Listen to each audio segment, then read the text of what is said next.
Chairman Elmar Brok, distinguished members of European Parliament Committee on Foreign Affairs, ladies and gentlemen. Thank you for inviting me to discuss the security situation in the Kurdistan region and the future of our people. We meet at a time of great concern for the security of our people, the Middle East, and the broader international community. The horrific images of innocent victims, Kurds, Muslims, non-Muslims, locals and foreigners massacred in wholesale and ruthlessly beheaded in Iraq and in Syria should shock the conscience of the free world. We meet at a time when numerous countries have elevated their national security threat to the highest levels. And ladies and gentlemen, we meet at a time of great challenge and consequence to international peace and security. Yet, in spite of these clear and present threats, the international community appears unwilling to make a decisive and inevitable decision, the choice protecting innocent lives at all costs. It is this reluctance that gave way for the Islamic State in Iraq and Syria, known as ISIS, to enter Sinjar town in August and massacre thousands of our people and sell and enslave young women, leading to an act of genocide. Today, we in the Kurdistan region are not only fighting for our existence as we have done throughout the 20th century, but on behalf of the free world. On June 8th, just 2 days before the fall of Mosul to ISIS, we altered the Iraqi federal government about an imminent attack against the city and offered to send our Peshmerga to defend the area. Unfortunately, our warnings fell on deaf ears. In the early hours of June 10th, less than 2,000 ISIS fighters entered the east coast of Mosul and occupied key military installations as well as the city's bank, airport, and government buildings. The group's lightning advance across the province, coupled with the shocking collapse of the Iraqi army, reaffirmed our consistent warnings throughout 2014.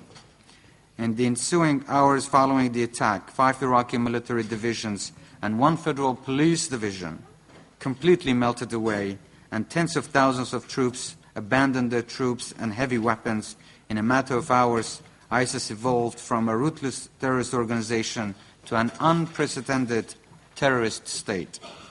This deadly terrorist state was now in possession of tanks, hundreds of Humvees, armored personal carriers, heavy artillery, and advanced weapons. These arms, coupled with weapons captured from Syria, threatens not only the Kurdistan region but our neighbors and the rest of the free world.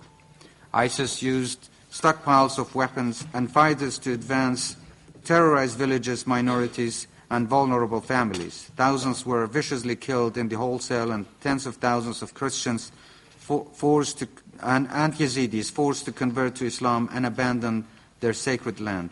In a matter of days, hundreds of thousands of families fell to the humanitarian crisis and burden. With these capabilities, ISIS attacked Sinjar town on August 3rd and sadly managed to take the town and commit terrifying atrocities while we called on our friends and allies for military assistance. We are grateful to the United States and the European countries for heeding our desperate calls to provide critical air support, but more must be done. Once ISIS entered Sinjar, it was a bloodbath. Neighbors who had lived with each other for generations turned on the Yazidi Kurds. Men were shot, women were raped, killed, and thousands enslaved and sold to tribes, and tens of thousands of our people were forced to flee to the mountains for refuge. In the scorching sun, coupled with lack of food and water, many died in the mountains, while ISIS continued its advance, slaughtering hundreds of families in the process. This was nothing short of genocide against the Yazidi Kurds and was a predictable and preventable event. We are also grateful for the crucial airdrops on the mountains. It saved many lives. Today, however, many of our women are still enslaved. They are being sold for petty prices to mainly Arab tribes. This inhumane act is another chapter in the painful Kurdish history.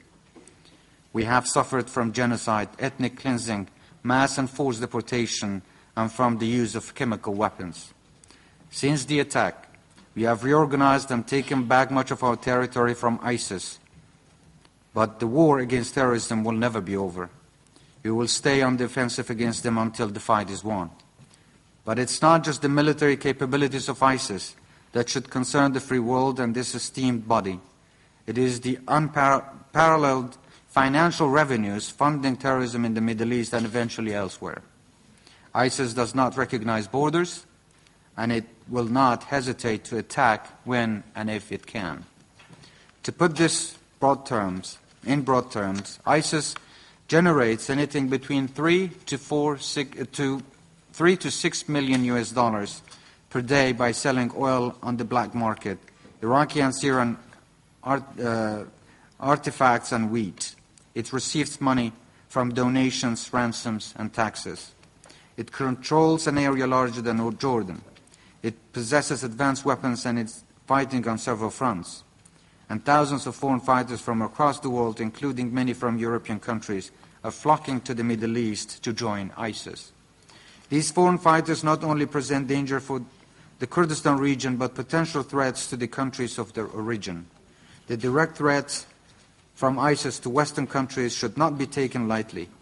We have already seen rallies in support of the group across the world. We should not assume this is our fight alone, because it is not. Ladies and gentlemen, this is a shared enemy and a shared responsibility. The Kurdistan region is not only fighting jihadists from the Middle East and North Africa, but terrorists from European countries, UK, France, Germany, Netherlands, Belgium, and many others, committed to killing and intimidating us all. They cannot be reasoned with nor negotiated with. They do not understand or recognize peace, coexistence, democracy, or the other values we all share. Today, our heroic Peshmerga are on the front line of fighting an international terrorist organizations committed to bringing destruction and chaos to the most stable part of the Middle East. Our Peshmerga are fighting an enemy with resources of a full-blown state. On the one hand, we are being told we are fighting on behalf of a free world, while on the other, the free world appears unprepared and unwilling to provide us with the equipment we need to defeat ISIS and protect our people. 10 days ago, on October 25th, 3 brave brothers, Najat, Ahmad, and Maulud, were martyred during a firefight with ISIS. These names may not sound familiar to this esteemed body, but we will certainly never forget them. They died as a result of a suicide bomb attack because the 3 brothers did not have the right weapons to penetrate armed vehicles. They died because they did not have the right armor to protect themselves. And ladies and gentlemen, they died because the free world is idly standing by as these events unfold. These are the reasons why we have lost hundreds of our Peshmerga in defensive against ISIS, and it is partially why I am here to speak before you today. Ladies and gentlemen, today the Kurdistan region is fighting on 3 fronts. First and foremost, it is the ongoing war against terrorism. It may be ISIS today, but it was Al-Qaeda in the past in Iraq before this. The Ba'athi regime and successive Iraqi governments who used chemical weapons against our people and destroyed over 4,500 villages. We have been fighting terrorism for over a century, and we will continue to defend our land and our people. Secondly, we are fighting a financial war with the federal government in Baghdad. Part of the reason our Peshmerga were outgunned during the ISIS offensive is because the Iraqi federal government has not and does not provide equipment, training, and arms to our Peshmerga despite clear moral and constitutional obligations. Our Peshmerga have always been told that it is their duty to fight and die for Iraq, but their rights have always been ignored. The Iraqi federal government has illegally suspended our budget and the salaries of our civil servants since February this year. Our Peshmerga continue to fight global terrorism without being paid by the Iraqi federal government. We are doing what we can, but our means are limited. In spite of being the only ones to make gains on the ground against ISIS, the Peshmerga are still not being provided with any heavy arms from Baghdad or from allies in the international coalition against ISIS. The cost of the ongoing war, coupled with the 1.5 million refugees and IDPs, including Christians, Kurds and Arabs, is having dire consequences on our ability to care for these people. Our hospitality is provided without any financial or in-kind support from the Iraqi federal government. More importantly, the Iraqi federal government continues to pressure Western countries that are sending us humanitarian aid, ammunition and light to medium arms to go through Baghdad for inspections and therefore delaying the shipment. These delays are costing lives on the front lines and endangering those in need of food, water and shelter. This brings me to the third and most salient war we are fighting, the fight for more support from European countries and the free world. Our Peshmerga are fighting a war that cannot be won with AK-47s and RPGs. We are still outgunned. We still do not have the right tools to protect ourselves against IEDs, mines and suicide bombers. Throughout our past, we have been told that heavy artillery and advanced weapons cannot be given to the Kurdistan region because of Baghdad. This policy is wrong and must be revisited. There have been some generous donations from European countries, but it has mostly been ammunition and light weapons. We cannot be expected to fight an enemy with fighters from around the world, hundreds of millions of dollars of revenues, armed Humvees and heavy artillery merely with light machine guns. The Iraqi constitution clearly delegates the security responsibility of the Kurdistan region to the regional guards, our Peshmerga. As you well know, we voluntarily decided to join a new federal Iraq in 2003 following the removal of Saddam Hussein. We have lost many of our brave fighters during the international coalition to remove the former regime. We sent Peshmerga forces to Baghdad to stem the violence in 2003 and again in 2006, 2007 during the civil war, but Iraq must exercise its responsibilities too. It is unacceptable for Baghdad to cut off the people's livelihoods due to political disagreements, just as it is unacceptable for Baghdad to deprive the Peshmerga from obtaining advanced weapons. ISIS can be brought to an end only when all parties recognize and meet their obligations, including the Iraqi federal government and neighboring countries. We are determined to resolve our differences with Baghdad through democratic and peaceful means, but the status quo cannot continue. We have been proven time and again that Kurds are a reasonable, responsible and constructive element of peace and coexistence to the international community. An end to violence and security chaos in Iraq is first and foremost an interest for Kurdistan. We recognize that instability in Iraq will impact on our own security.